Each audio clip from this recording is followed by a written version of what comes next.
గట్టిగా కేకలేస్తే కోటగొల్లు కూలిపోయాయి, కానీ బంగారం కాల్చాలంటే ప్రాణం ఒప్పదు. ఆకారం లాంటికే కుదరలేదు. ఆకారం మొదటి నుంచి బలహీనుడు కాదు, ఎప్పుడు బలహీనుడు కాదు, ఆ రోజే బలహీనుడు అయ్యాడు. అతని కళ్ళ ముందు వ్యభిచారం చేసే వాళ్ళు ఉన్నారు, తిండిబోతులు ఉన్నారు, తిరుగుబాటుదారులు ఉన్నారు, విగ్రహారాధన చేసే వాళ్ళు ఉన్నారు. ప్రతిదీ కళ్ళారా చూస్తూనే ఎప్పుడు ఏ ట్రాప్లో పడలేదు, అగ్గిలా నిలబడిపోయాడు. కానీ కాస్త షినారు వస్త్రం, బంగారు కమ్మి, వెండి కమ్మి కనబడేపాటికి ఆశ కలిగింది. లూసిఫర్ గురించి యెహెజ్కేలు 28లో చెప్తాడే, పాపము నీలో కనబడు ఆ దినం వరకు నువ్వు పరిశుద్ధులై ఉంటివని. ఒక పాపంలో పడ్డ కొంత వ్యక్తులు చూస్తే వాళ్ళు ఆది నుంచి బలహీనులుగా ఉంటారు. కొంతమంది అది ఎప్పుడు అలాంటివాడే. కొంతమంది ఆది నుంచి నిప్పులాగా బతికిన వాళ్ళు ఉంటారు. పాపము నీలో కనబడి ఆ దినం వరకు నువ్వు పరిశుద్ధుడవని దేవుడే సాక్ష్యం ఇచ్చాడు లూసిఫర్ గురించి. ఒక నీచ ఘోరమైన పాపం చేశారే, అదే ఫస్ట్. అసలు అలాంటి థాట్ కూడా వాళ్ళ లైఫ్లో లేదు, అలాంటి రకం కాదు, అలాంటి చూపులు, మాటలు, స్పర్శలు వాళ్ళ దగ్గర లేవు.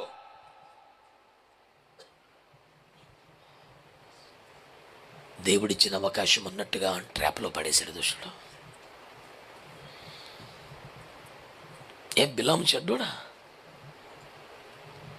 తక్కువడేం కాదుగా. దేవదేవుడు అతని ఇంటికి దిగువచ్చి అతని గదిలో కూర్చొని అతనితో మాట్లాడుతున్నాడు అంటే అతని స్థాయి ఏంటిదండి? దేవుడిని బిలామునొద్దకు వచ్చి అతనితో మాట్లాడుచుండగా అసలు ఏంటా రేంజ్ మనిషికి? బాలాకు రాజు పంపిన వ్యక్తులు బయట నిలబడితే లోపల అడుగుతాడు, బయటకు వచ్చింది ఎవరో?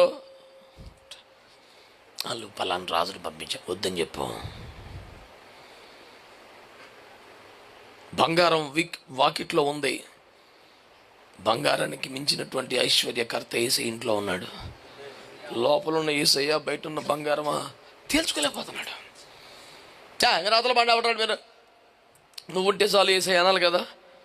యేసయ్య 1 minute అని చెప్పి తలుపులేసి ఆనుమతిలో ఈ రాత్రికి నిలిచి ఉండండి, నేను అట్టకట్టు ప్రభుని ఒప్పించుకుంటాను. ఎన్ని సంవత్సరాలు సేవ చేస్తే ఎంత బంగారం వద్దే, నీ దండం పెడతాను నెల బాగంటారని ఆలం పట్టుకుంటున్నాడు.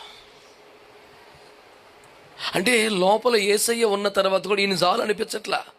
బయట పొంచి ఉన్నటువంటి సంపద కన్నా ఈయన ఎక్కువ అనిపించట్లా. నీకు సేవ చేస్తా, కానీ ఇది కూడా కావాలి. యవన బిడ్డలు, చదువుకునే పిల్లలు, ముఖ్యంగా కొత్తగా జీవితాలు ప్రారంభిస్తున్న వారు, కెరియర్స్ బిగినింగ్లో ఉన్న వాళ్ళు ఒక బీభత్సమైన టార్గెట్ రీచ్ అవ్వాలి, కొట్టాలి, సరైన పిక్స్ అందుకోవాలి. ఈ టైంలో చిన్నది ఎక్కడో డీవియేషన్ వస్తుంది, డిస్ట్రాక్ట్ అవుతారు, మొత్తం నాశనం అయిపోద్ది లైఫ్.